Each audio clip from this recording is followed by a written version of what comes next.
in the blood-soaked amphitheater of the Ashen Sea. Some men were respected for their cunning. Others were feared for their cruelty. But Captain Draven was not a man. He was a force of nature. They didn't call him the Maelstrom for his sailing prowess. They called him that for the all-consuming destructive fury he unleashed upon his enemies. He was a whirlwind of rage and steel, a man who didn't just defeat his rivals, but annihilated them, erasing their flags from the sea charts and their names from the rolls of legend. His victories were always absolute, always bloody, and for the man at the center of the storm, they were beginning to feel terrifyingly empty. Today's battle was the culmination of a year-long war. His rival, a vicious captain named Corvus, a man known for his poisoned blades and treacherous tactics, was finally cornered. The final duel took place on the deck of Corvus's flagship, a stage surrounded by fire and death. Draven fought not like a fencer, but like a storm given human form. He moved through Corvus's elite guard, his twin cutlasses a blur of silver, his face a mask of cold, implacable rage. The final confrontation was short and brutal. Draven disarmed Corvus, his blade at the man's throat. "The sea has no place for snakes like you," Draven growled, the first words he'd spoken in the entire battle. But as he prepared for the final blow, Corvus, with his last ounce of strength, lunged forward, not with a sword, but with a strange, jagged dagger he had concealed. The blade scraped across Draven's ribs, a searing line of pain. It was a shallow wound, a desperate final insult. Draven barely registered it. He finished the fight, ending Corvus's reign of terror with a single, clean stroke. He stood panting amidst the carnage, the victor once more, and more alone than ever. He ripped the strange, obsidian dagger from his side, noting its serrated edge and the faint, oily sheen on the blade before tossing it into the sea. It was a scratch, a flesh wound.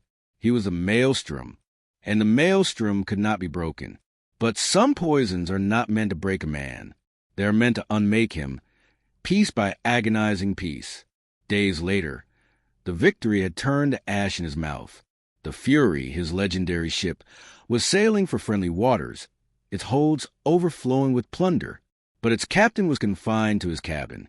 The scratch, the trivial wound, had become a thing of nightmare.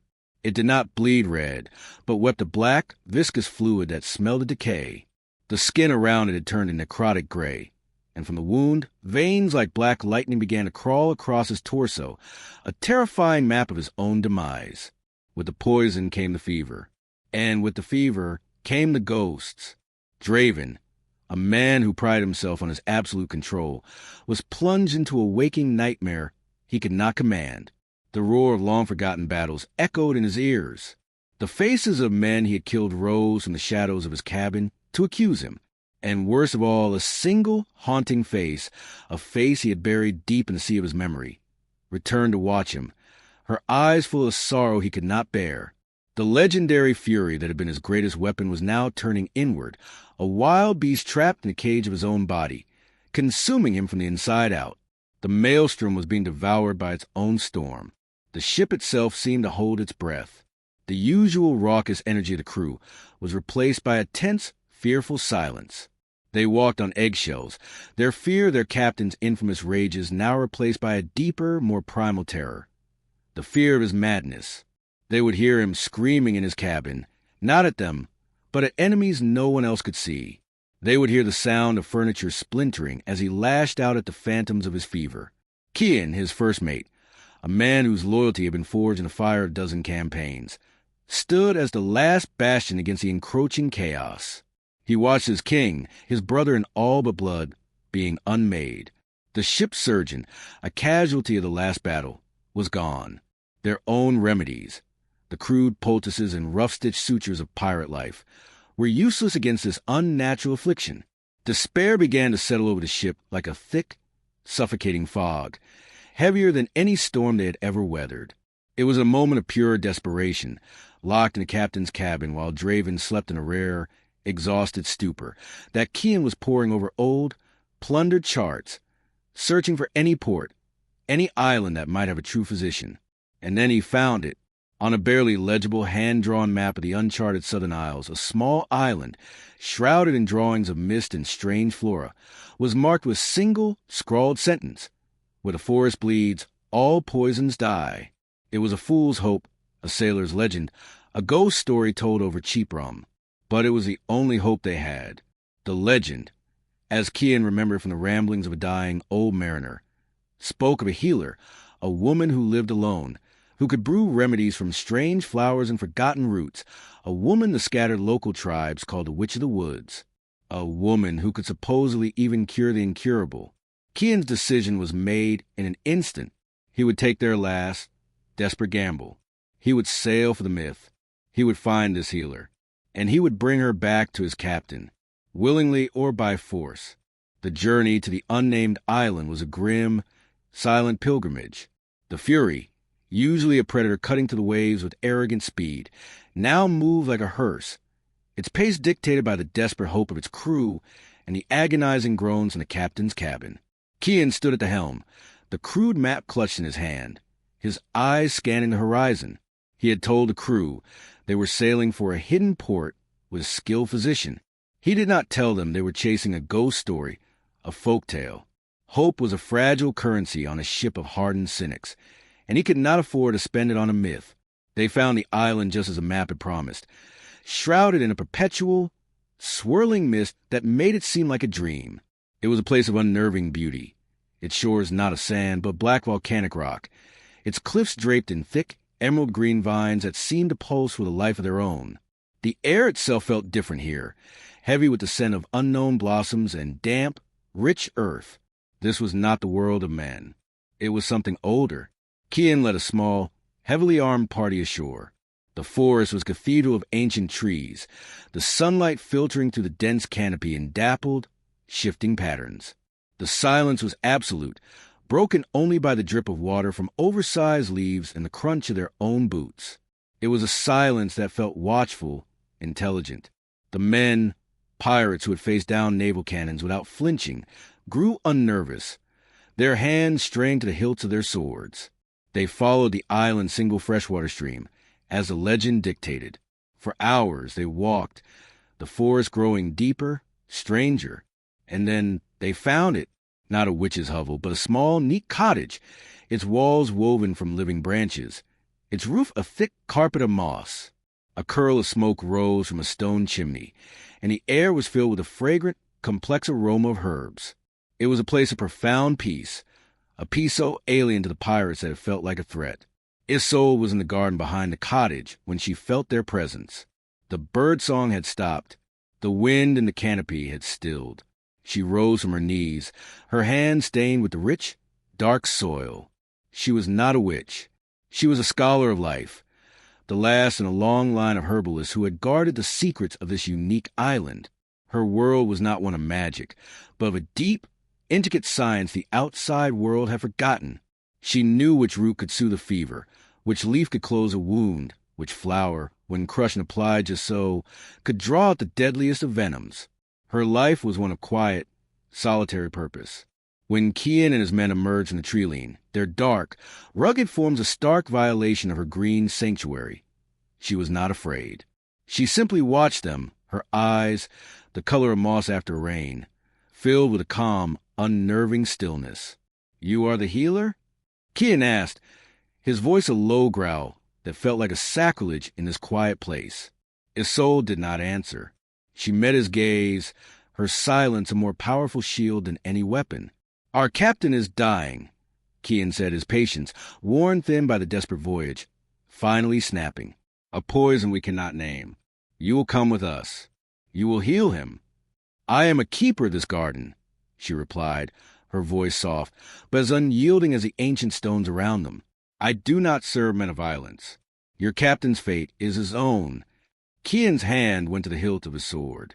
He had hoped for cooperation, but had prepared for this. "I was not asking."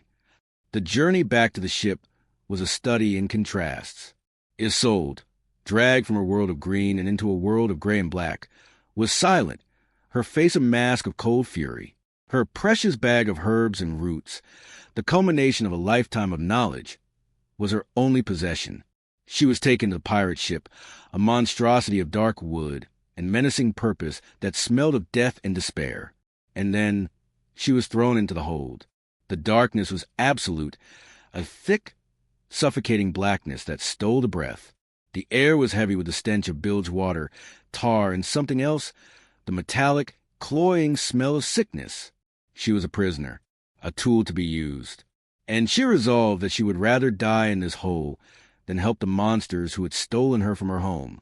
Hours later, the hatch opened and a square of gray light appeared. Kian descended the ladder, a lantern in his hand. The flickering light cast long, dancing shadows, making the cramped space seem alive and menacing. "Have you reconsidered?" he asked, his voice echoing in the small space. "Why should I save a man who lives by the sword?" she challenged, her voice cold and clear. "Your captain has likely brought nothing but pain and suffering to the world. Perhaps the world is better off with one less monster in it." Kian's face hardened in the lantern light. "You think you know what a monster is?" he said, his voice dropping to a dangerous whisper. He stared at her for a long, hard moment, a silent debate raging in his eyes. He seemed to come to a decision. "You are right. You should not have to save a man you do not know." He turned. "Let me introduce you." He gave a sharp order. From the deepest, darkest corner of the hold, there was a rattling of heavy chains. A low, guttural growl, barely human, echoed through the chamber. Two of the largest pirates Isolde had ever seen strained as they dragged a figure into the small circle of lantern light. And Isolde's breath caught in her throat. It was Draven, but it was not the legendary pirate king. It was a beast broken and tormented. His powerful frame was slick with sweat, his muscles taut with a pain she could scarcely imagine. Heavy iron chains were wrapped around his chest and arms, shackling him to the main support beam of the ship. The wood around his bonds splintered and gouged from his struggles. His eyes were wild, unfocused, blazing with the fire of delirious, all-consuming fever.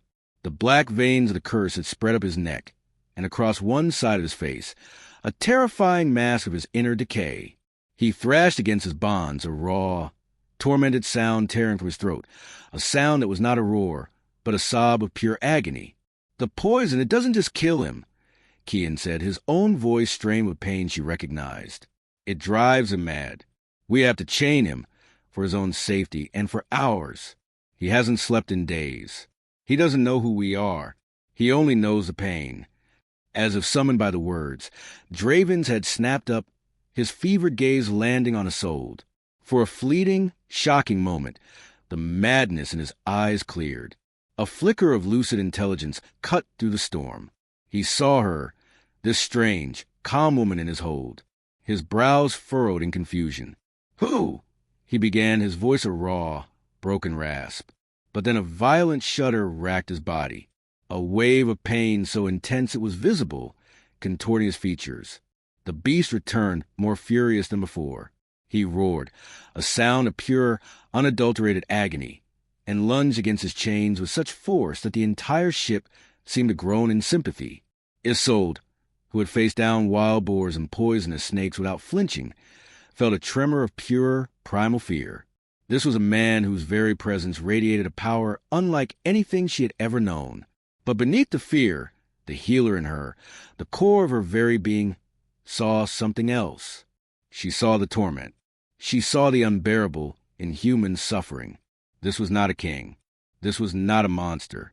This was a man, trapped in a cage of his own flesh, burning alive from the inside out. And as she looked into the abyss of his pain, she knew she had no choice. Her vow did not serve men of violence. Her anger at her own capture all turned to ash in the face of this overwhelming agony. She could not let any living thing suffer like that. Her prison was not the ship's hold. Her prison was her own unyielding compassion. She had been brought here to heal a king, but the creature before her was something far more fundamental. He was a life in need of saving. "Unchain him," Isolde said, her voice cutting to the heavy, stunned air of the hold. It was not a plea, it was a command. Kian stared at her as if she had lost her mind, his hand instinctively going to the hilt of his sword. "He'll tear you apart. He'll tear us all apart." The men holding the chains looked at their first mate, their knuckles white, their faces pale with fear. "A healer cannot treat a caged animal," she replied, her gaze steady, her focus entirely on the thrashing, tormented form of the captain. "The chains are aggravating his rage. They are feeding the fever. If you want me to save him, you will do as I say, or you can leave him to die in this darkness." It was a staggering gamble, a test of her own newfound, fragile authority in this world of brute force. Kian hesitated, his jaw tight, a silent war raging in his eyes. He looked at the desperate, pleading faces of the men around him, and then back at the monster his captain had become. This was his last, desperate hope. With a sharp, reluctant nod that felt like surrender, he gave the order. The moment the chains fell away, Draven lunged, not at Isolde, but at the nearest pirate, a roar of pure, mindless fury erupting from his chest. But the poison, while fueling his rage, had also stolen his strength. He was a storm without a center, powerful but clumsy. The pirates, practiced at this grim dance, managed to subdue him, their movements surprisingly gentle as they forced him to his knees, holding him fast. "Enough!" Isolde's voice rang out, sharp and commanding as a whip crack. She walked forward, deliberately placing herself directly in front of the kneeling, panting captain. He was a wall of trembling muscle and burning heat. She held a small clay pot in her hands, its contents a dark, fragrant paste. "Hold him steady." She dipped her fingers into the pot, retrieving a thick, cool poultice. Slowly, deliberately, she reached toward the blackened, weeping wound on his side. He flinched violently, a low, guttural growl rumbling in his chest, his wild eyes promising death. She did not stop. She met his gaze, and for a long, silent moment, her own unyielding calm seemed to push back against the storm. Her fingers, cool and gentle, made contact with his burning, corrupted skin. The effect was instantaneous. A violent shudder racked his entire body. He screamed, a sound of pure, piercing agony, but it was different from before. It was the cleansing pain of a wound being treated, not the torment of the poison itself. His body went limp, the fight finally leaving him, and he collapsed in the arms of his men, falling into a deep, exhausted unconsciousness for the first time in days. The collective sigh of relief in the hold was a physical thing. "Take him to his cabin," Isolde commanded, her voice regaining its softness, but none of its authority lost. "And bring me sunlight, fresh water, and every clean blanket you can find." The captain's cabin, a place of fear and myth for the crew, became her domain. It was a vast, chaotic room that mirrored the man himself, filled with the plundered riches of a dozen kingdoms, but also with the meticulously organized tools of a master navigator. It was here that the true battle for Draven's soul began. He was moved to his massive bed, and at Isolde's insistence, was not chained again. His weapons were removed. The room was cleared of everything but what was necessary. His kingdom became his infirmary. Her prison became her sanctuary. The days and nights that followed blurred into a grueling, monotonous routine. The curse was a tenacious entity, a living thing that had sunk its roots deep into him. It fought back. Draven was trapped in a purgatory, drifting between moments of lucid, snarling hostility and long, terrifying stretches of violent, fevered delirium. In his lucid moments, he was her worst patient. He was a king, a conqueror, a man whose was law, now reduced to a helpless invalid. And he hated it. He hated his weakness, and he hated her for being the sole witness to it. "Get your filthy hands off me," which he would snarl, his voice a weak rasp that was a pathetic echo of his former power, as she cleaned the still weeping wound. Isolde learned to ignore his words, her movements always calm, gentle, and professional. She had treated frightened, cornered animals before.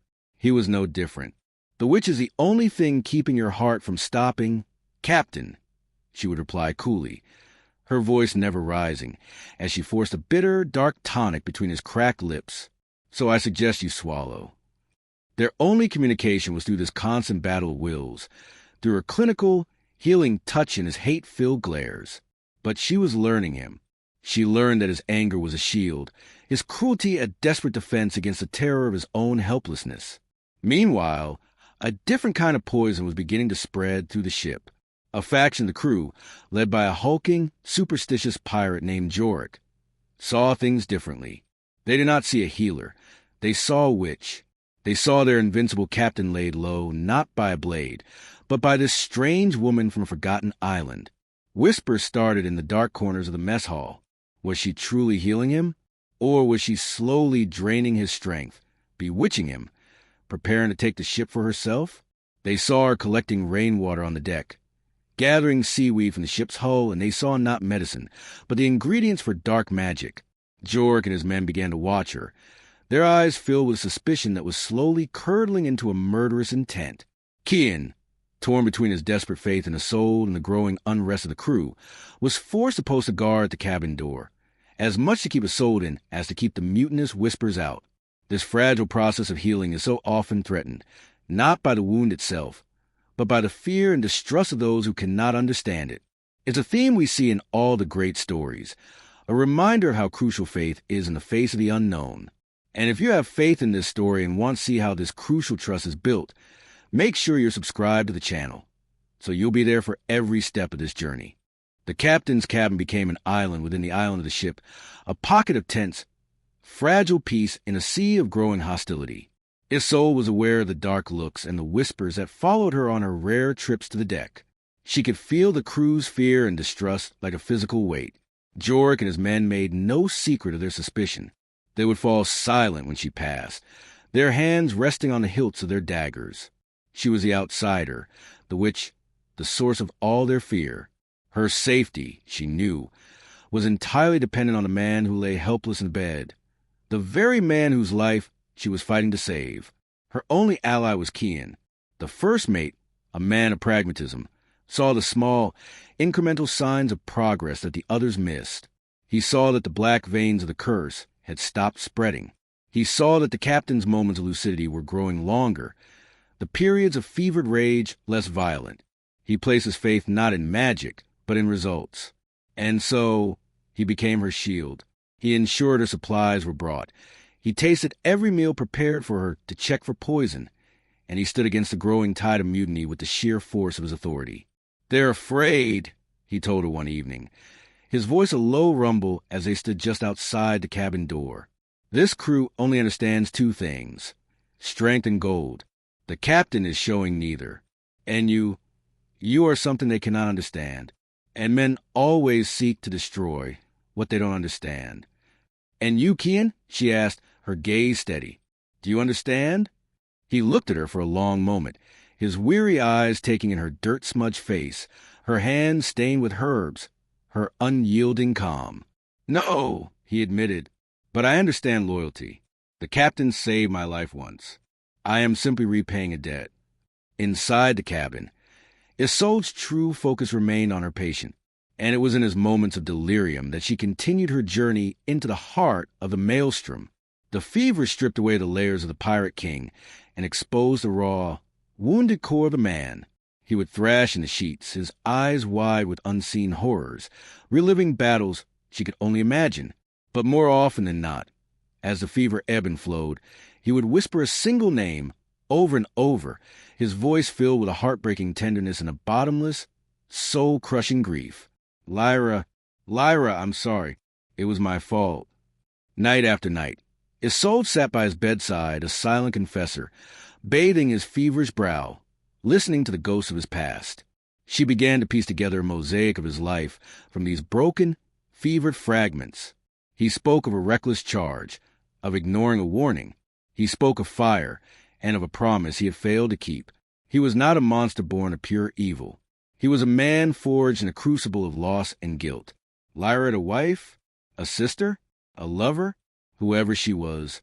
Her memory was the storm at the very center of the Maelstrom. The fury he unleashed upon the world was just the echo of a pain he could not contain, a rage directed at himself more than any other. Her compassion, an instinct she had tried to suppress when she was first captured, now grew into a fierce, protective empathy. She was no longer just healing a patient. She was bearing witness to a man's shattered soul. The growing tension on the ship finally came to a head. Jork, convinced that a soul was a curse, that she was a reason for the unnatural fog that had begun to cling to the ship, decided to act. He saw Kian leave the cabin to oversee a repair on the main mast. He saw the guard at the door, a young pirate loyal to the first mate. With a handful of his largest, most brutal men, he made his move. They overpowered the guard, and Jork threw open the cabin door. Isolde was grinding herbs with a mortar and pestle, her back to the door. She spun around, her eyes wide, as the massive forms of the pirates filled the doorway, blocking out the light. "The crew has decided which," Jorek snarled, advancing into the room, a long, wicked-looking blade in his hand. "Your dark magic ends today. We will give you to the sea, and cleanse this ship of your stain." Isolde's heart hammered in her chest, but she stood her ground, placing herself between the pirates and the bed where Draven lay, lost in a fitful, fevered sleep. "You are fools," she said, her voice trembling but clear. "You would kill the only person who can save him? He was strong before you came," another pirate roared. "You have weakened him, cursed him." Jorek lunged, but just as he moved, a new sound filled the room, a low, terrifying growl. It was not the sound of the delirious beast. It was the sound of a waking predator. Draven was awake. He was sitting up in the bed, his eyes, though still clouded with fever, were blazing with lucid, murderous fury. He was weak, his movements slow, but the sheer force of his presence, of his absolute, kingly rage, was enough to make the pirates freeze in their tracks. "Get away from her," he snarled, each word a drop of venom. Jorek, caught between his fear of the witch and his deep, instinctual terror of his captain, hesitated. It was the last mistake he would ever make. With a roar that seemed to shake the very timbers of the ship, Kian appeared in the doorway behind them, his cutlass a blur of motion. The fight was short and brutal. Kian, loyal to the last, fought like a demon. When it was over, Jorek and his men were either dead or disarmed, their mutiny crushed. Kian stood panting, his sword dripping. He looked at Draven, who was still sitting up, his eyes burning with a protective fire Kian had not seen in a decade, and those eyes were fixed on Isolde. The failed mutiny was a turning point. The crew, seeing the captain awake and lucid enough to defend his healer, and seeing the deadly consequences of crossing Kian, fell into a sullen, fearful obedience. The whispers against Isolde died, replaced by a grudging, terrified respect. She was not just a witch. She was a captain's witch, and she was untouchable. The battle for the ship had been won. Now, the final battle for the captain's life could begin. The failed mutiny, as bloody as it was, had an unexpected effect. It cleansed the air. The ship was no longer divided. The crew, having witnessed both Kian's unwavering loyalty and the captain's lucid, protective rage, now understood. Isolde was not a curse. She was their last hope, and she was under the captain's absolute protection. The fear of her magic was replaced by a desperate, hopeful reverence. They brought her offerings, strange fish from the deep, rare seabird feathers, anything they thought might aid her in her work. Isolde, in turn, began to see them not as a faceless crew of monsters, but as men bound by their own fierce codes of loyalty and survival. Inside the cabin, the atmosphere had also changed. Draven was lucid more often than not, the fever deliria coming in shorter, less violent waves. The dynamic of patient and healer began to evolve into something more. They would talk for hours. He, weakened and stripped of his kingly authority, was more honest and vulnerable than he had ever been. She, secure in her role and her safety, was more open and curious. He told her of his childhood, of a life before the sea.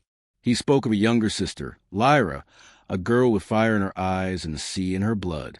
He spoke of his first command, a ship he had won in a foolish gamble, his pride as vast and untamed as the ocean itself. And then his voice would grow thick with a grief that was still raw a decade later. He told her the battle, the reckless charge into a known trap, his arrogance deaf to the warnings of his crew, deaf to the pleas of his sister, who served as his first mate. He told her the fire, the chaos, the feeling of the ship dying beneath his feet. And he told her the final, terrible moment, a rival captain's blade meant for him, and Lyra, always his protector, stepping in the way. He described holding her in his arms, her life's blood warm on his hands, her last words of forgiveness he could never grant himself. "I became the Maelstrom that day," he confessed, his voice a broken whisper as he stared into the shadows of the cabin. "I thought if I was strong enough, if I was feared enough, if I was a storm of pure rage, I would never be weak enough to let someone I loved die again. I became a monster, to fight the memory of my own failure. Isolde listened, her heart aching for the broken man before her. Her death was not your fault, Draven, she said softly, her voice a balm on his raw, open wound. It was the fault of the man who held the blade. Guilt is a poison of its own. It's time to let it go. He looked at her, his eyes shining with unshed tears, and for the first time, he let himself believe it. He had carried that burden alone for so long. To have someone else see his pain, to name it, and to absolve him of it, was a gift more profound than any healing she had performed on his body. She was not just curing his curse. She was healing his soul. But the physical curse, as if sensing it was losing its grip on his mind, made one final, desperate play for his body. That night, the fever returned with a terrifying, unnatural violence. It was no longer a fire. It was an inferno. Draven's body convulsed, the last of the black veins on his skin pulsing with a sickening, malevolent light. His breathing became shallow, his heart faltering. The poison was making its final stand, burning out the last of his life force. Isolde knew she had only one option left, the dangerous, forbidden technique her mother's books had warned her about, a direct transfer of life force, a blending of the healer's own energy with the patient's to expel a magical poison. It was a ritual that could create a bond that could never be broken, and it could kill the healer if her will was not strong enough. She did not hesitate. She placed one hand over his heart, which was beating a frantic, failing rhythm. She placed the other over the cursed wound, which was now radiating a palpable cold. She closed her eyes and began to chant in an ancient, forgotten tongue, the language of the earth, of life itself. She poured her own energy, her own vitality, into him, a river of green and gold light battling against the creeping, final blackness of the curse. The effort was immense. The world dissolved around her into a vortex of pain and pure, blinding light. She felt his life and her own become one. She felt the last vestiges of his pain, his grief, his rage, and she met it all with her own quiet, unyielding strength, her own absolute compassion. She pushed and pushed, drawing on a well of power she didn't know she possessed, until she had nothing left to give, and then a profound, peaceful darkness. When Draven finally awoke, the world was utterly, completely quiet. The roaring in his head, a constant companion for a decade, was gone. The fire in his veins had been extinguished. The weight on his soul had lifted. His mind was clear, truly clear, for the first time since Lyra had died. The curse, both of the blade and of his memory, was broken. He sat up, feeling weak but whole, reborn. And then he saw her. Isolde was lying on the floor beside his bed, collapsed in a heap, as pale as the moon on a winter sea. She looked fragile, small, as if she had been hollowed out. A thin trickle of blood ran from her nose. He saw the faint, dark, spiderweb-like veins on her own arm, a ghostly echo of his own curse, now slowly fading. She had not just healed him. She had taken the last of the poison into herself, sacrificing a piece of her own life to save his.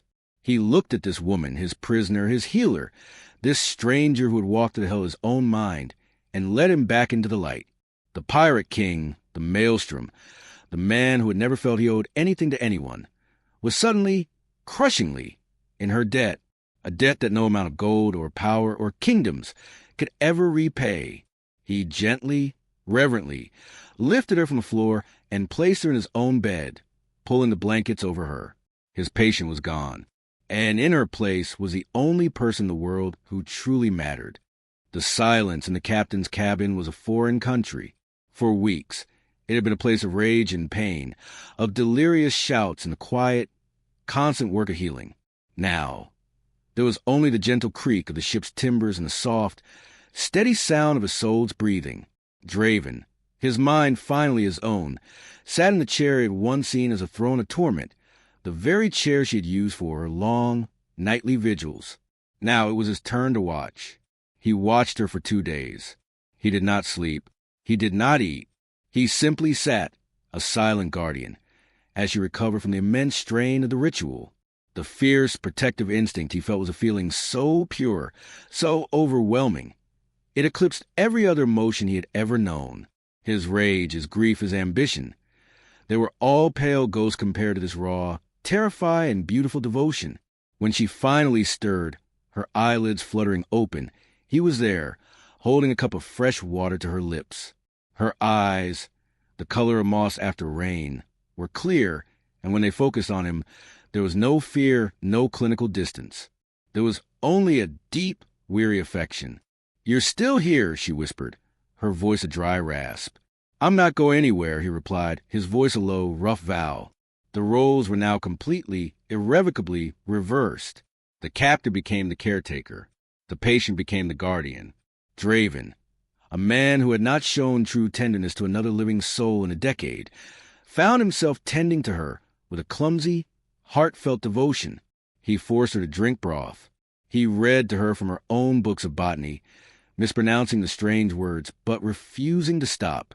He described the sea to her, not as a battlefield, but as the living, breathing entity she saw it as. In this quiet intimacy, stripped of their former roles, they were simply Draven and Isolde, and they fell in love.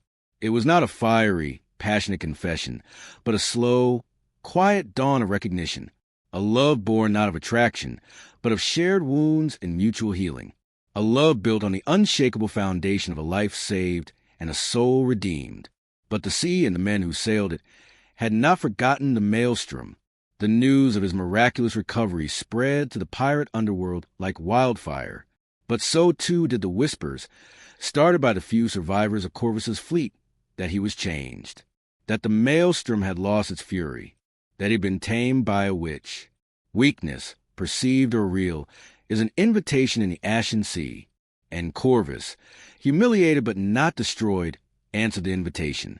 He gathered a new fleet, larger than before, united by the promise of finally breaking the legend of Draven. The attack came on a calm, sun-drenched afternoon. The lookout's cry of sails on the horizon shattered the peace they had so carefully built. Kian and the crew rushed to their battle stations, their faces grim. They were loyal, but they were outnumbered, and they did not know which captain would lead them, the Maelstrom of old or the quiet, changed man he had become. Draven walked onto the deck, Isolde at his side. He looked at the approaching enemy fleet, and his face was calm, focused. He turned to his crew. "For years," he said, his voice ringing across the deck with new, quiet authority, "we have fought for plunder, for fear, for a name. Today, we fight for something more. We fight for our home. We fight for our future." He looked at Isolde, a soft, private smile just for her. "We fight for peace." He fought not with the chaotic, all-consuming fury of the Maelstrom, but with the focused, deadly precision of a king protecting his kingdom. Isolde stood on the quarterdeck, not as a liability, but as his anchor. Every time the din of battle threatened to overwhelm him, his eyes would find hers, and her steady, trusting gaze would pull him back from the brink of his old rage. She was the calm at the center of his storm. The battle was a masterpiece of naval strategy. Draven, his mind clear and sharp, used his intimate knowledge of the sea and his enemies' arrogance to turn their superior numbers into a disadvantage. The victory was absolute. In the aftermath, as the sun began to set, casting long, golden rays across the victorious deck, Draven stood with Isolde at the rail. The sea was calm. The war, both outside and inside him, was finally over. He turned to her, his face serious, but his eyes soft. "I owe you a debt I can never repay, Isolde," he said, "but I will start now." He presented her with a choice. He would give her a ship, a loyal crew, and half the gold in his holds, enough to make her a queen in any port she chose. He was offering her her freedom, the freedom he had stolen from her. It was the hardest and most necessary offer he had ever made. Isolde looked from his earnest, searching face to the vast, open horizon. She thought of her quiet cottage, her world of green, and then she looked at the ship around her, this world of wood and wind, and the complex, loyal men who sailed it. And she looked at him, this impossible man, this storm that had found its calm. Her old life was a beautiful, peaceful memory, but it was no longer her home. "And where would you go, Captain?" she asked softly. I don't know," he admitted, the uncertainty a new and strange feeling for him. "My war is over. I have no map for what comes next." She reached out and took his hand, her small, warm fingers lacing with his large, callous ones. It was a simple gesture, but it was a promise, an anchor for his wandering soul. "Then let's find a new one," she said, her smile as bright as the setting sun. Together, he looked down at their joined hands, and then back at her, and the Pirate King, the Maelstrom, the man who had been a force of nature, finally, truly, became just a man who was loved. The prisoner had not just saved him, she had freed him. And as the Fury sailed off into the unknown, it was no longer a vessel of rage, but one of hope, carrying a king who had finally found his harbor, and a queen who had discovered that her home was not a place, but a person.